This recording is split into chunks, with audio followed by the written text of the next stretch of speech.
화평하게 하는 자들은 화평으로 심어서 의의 열매를 거둔다는 이 말씀이 오늘 새해를 이제 구정이 바로 앞에 있죠. 시작하면서 인생의 좋은 열매를 결실하기 위해서 우리가 어떻게 살아야 할까를 생각해보는 귀한 시간 되기를 원합니다.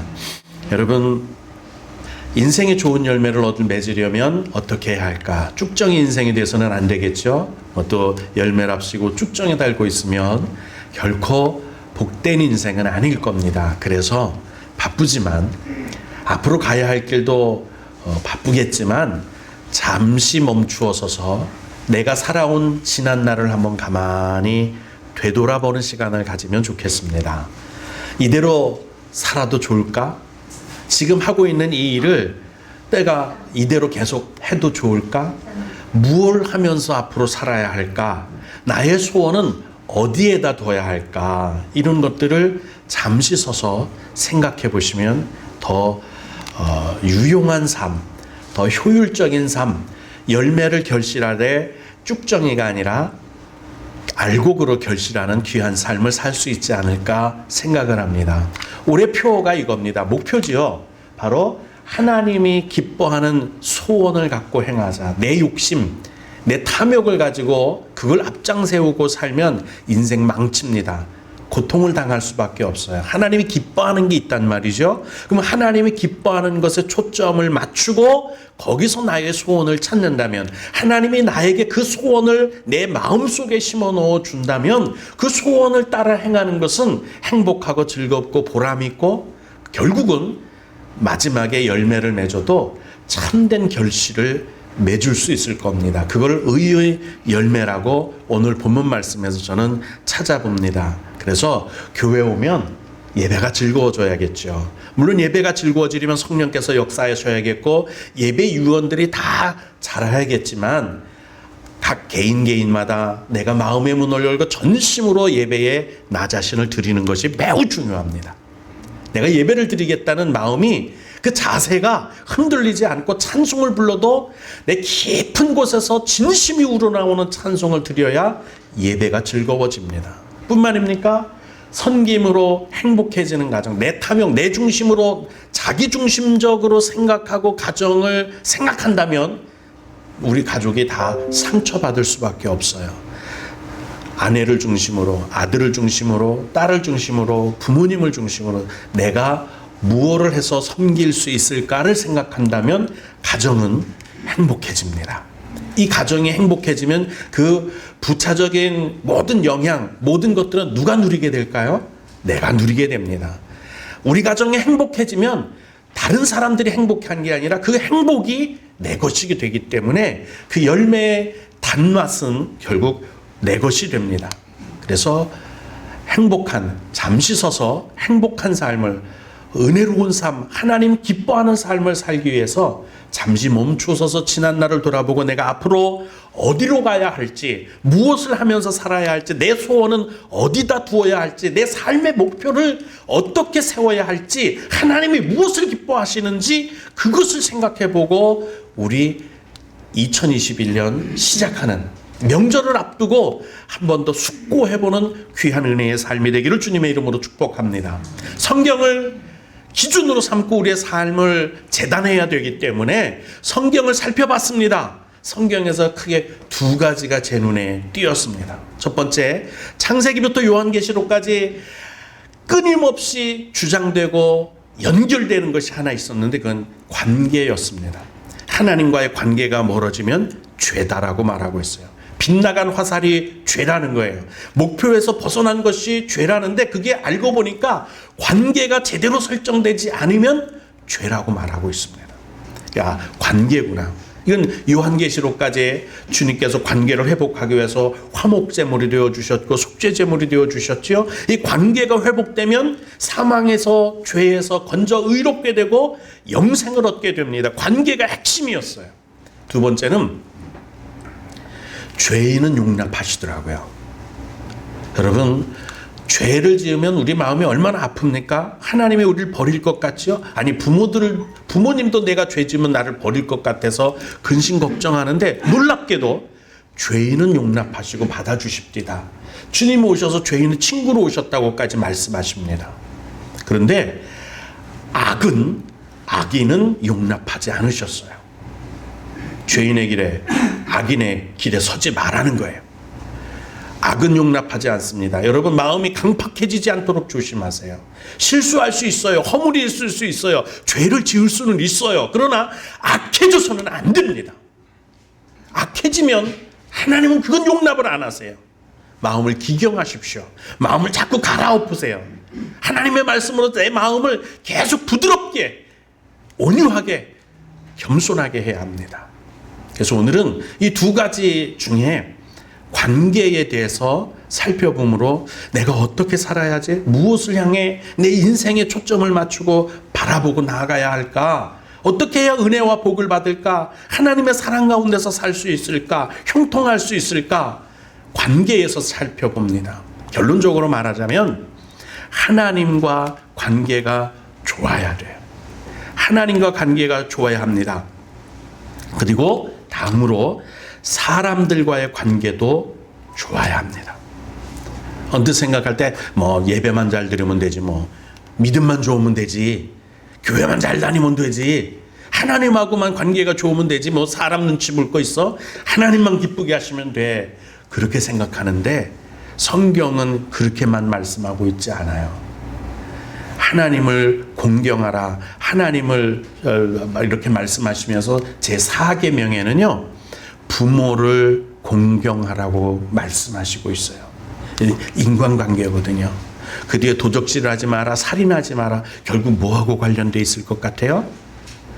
사람과 관련된 일인데, 관계가 그만큼 사람과의 관계도 중요하다는 게 계명에까지 나와 있다는 거예요.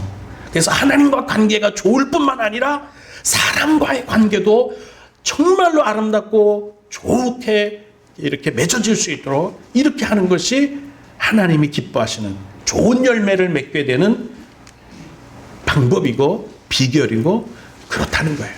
그러면 어떻게 하면 관계를 좋게 유지할 수 있을까? 이걸 본문에서 이야기하고 있기 때문에 오늘 본문 속에서 살펴보고자 합니다. 관계가 좋아지려면 첫 번째, 성결해야 한답니다. 성결하다 무슨 뜻일까요? 하나님 앞에 성결하래요. 심지어 이것이 얼마나 중요한가 하면 구약시대에 제사를 지냈잖아요. 제사를 지낼 때 제사장들이 이마에 하나님께 성결이라는 머리띠를 띠고 사역을 감당했다고 합니다. 성결하다는 말은 거룩한, 구별되고 깨끗한 상태를 말해요. 마음이 지저분하지 않고 우리의 생각이 지저분하지 않은 걸 말해요. 죄악에 물들지 않고 하나님께로 순수하게 바로 세워진 말씀을 말하고 있습니다. 하나님은 성결하지 않으면 함께 하시지 않아요.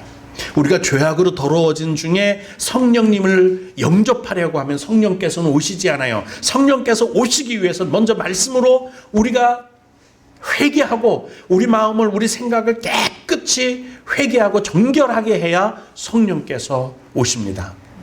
더러우면 귀신이 좋아해요. 지저분한 것은 귀신이 좋아해요. 누구에게 귀신이 쉽게 들어갑니까? 우리 주변에서 일상적으로 살펴보면 더럽게 사는 사람, 인생이 질서정연하지 못하고 혼잡하게 사는 사람들이 귀신에 잘 들리고 걸립니다. 깨끗하고 질서 있고 정결하게 사는 사람에게는 귀신이 들어갈 틈이 없는 거예요. 여러분, 정결하게 사십시다. 깨끗하게 온유하게 사시기를 주님의 이름으로 축복합니다.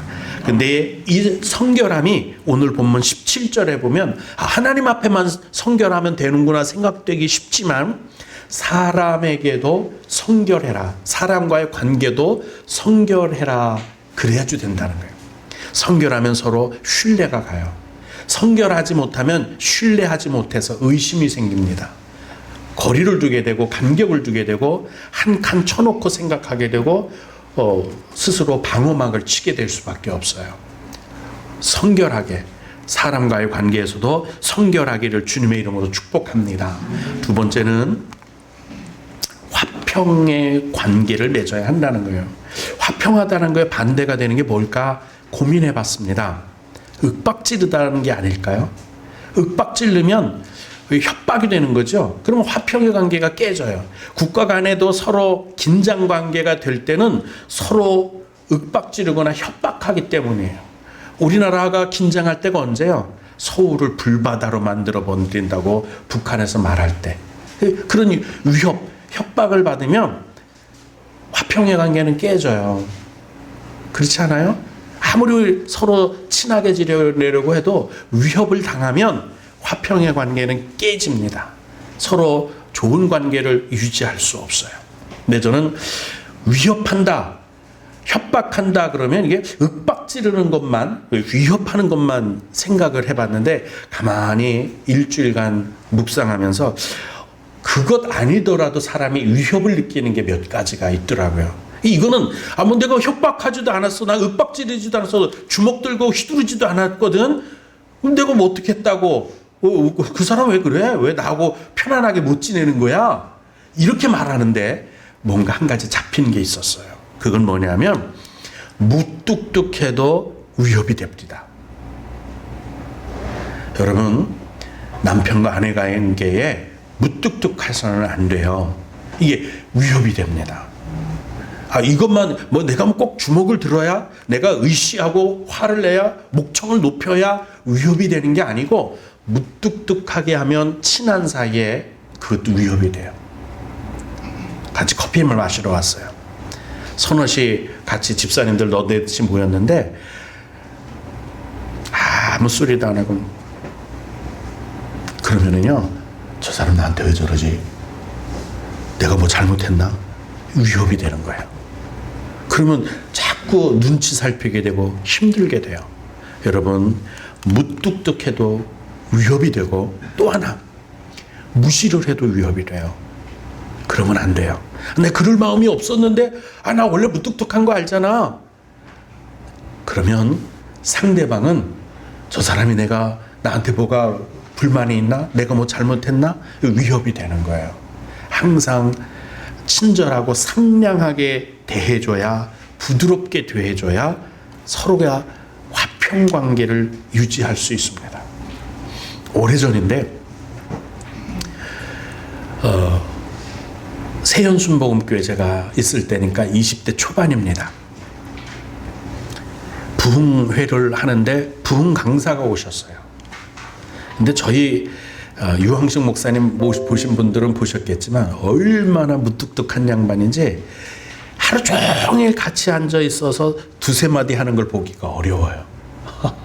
참 어렵어요. 우리는 평생 같이 있으니까, 저는 뭐 중학교 1학년 개척할 때부터 우리 유황식 목사님이 전도사님이셨을 때부터 같이 있었으니까 그분에 대해서 잘 알고 있으니까 별 생각이 없어요. 뭐 하루 종일 말 안 해도 저는 괜찮아, 알고 있으니까. 근데 부흥 강사는 담임 목사가 말을 안 하니까 밥을 먹으면서도 말을 안 해. 같이 앉아서 차를 먹어도 마셔도 말을 안 하니까 부흥 강사가 당황을 한 거예요. 안절부절을 못 하더라고요. 내가 예배 시간에 부흥회를 하면서 실수를 했나? 뭐 했나? 뭐 얼굴이 뭐 샛노라졌다, 하얘졌다 그러는 거예요. 유황식 목사님 또 큰 선배시거든요. 부흥 강사보다도 더 선배셨어요. 그래서 제가 어떻게 했을 것 같아요? 무슨 해물탕집이었었는데 거기서 제가 이유 없이 그 주책을 떨었어요. 왜 말을 많이 하고 이렇게 가볍게 막 하면서 서로 관계가 좋아지게 그랬더니 유황식 목사님도 좀 웃으시더라고요. 유황식 목사님이 웃으시니까 부흥 강사가 마음이 풀려서 환해지더라고요. 그래서 제가 여러분 촐랑이 같잖아요. 그러면 부흥 강사님을 운전으로 이제 여관으로 모셔다 드리면서 그 말씀을 드렸어요. 원래 우리 목사님 무뚝뚝하세요. 신경 쓰지 마세요. 제가 오늘 이렇게 촐랑이처럼 한 건 강사님이 너무 긴장하시는 것 같아서 그래 했더니 그래요? 아이고 이제 안심했어요. 아주 얼마나 부담됐는지 몰라요. 그러더라고요.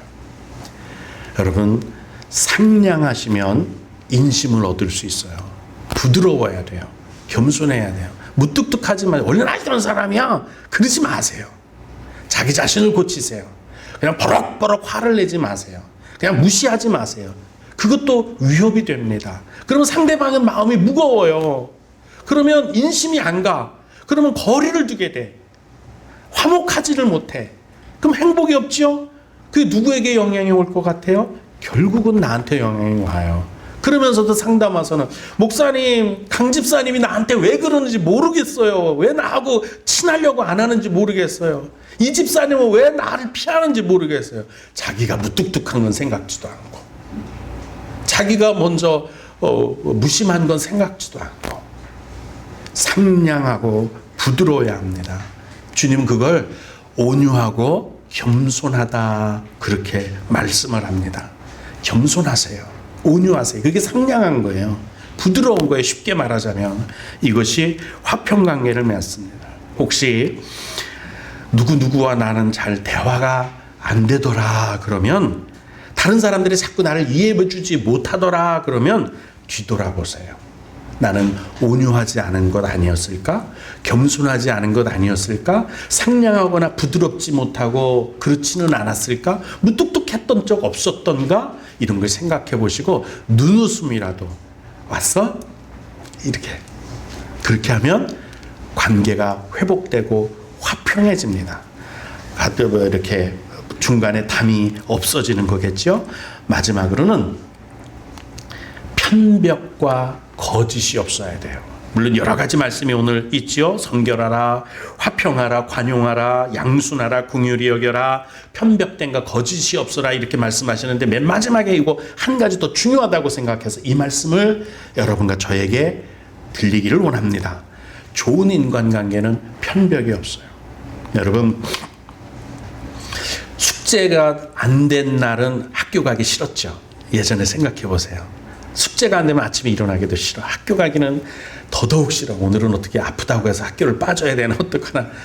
숙제를 못한 날은 학교 가는 것이 지옥 가는 것처럼 싫었을 거예요. 근데 죄를 짓고 나면 교회 오기가 싫을 거예요. 똑같은 거예요. 자주 더 가야 되거든요.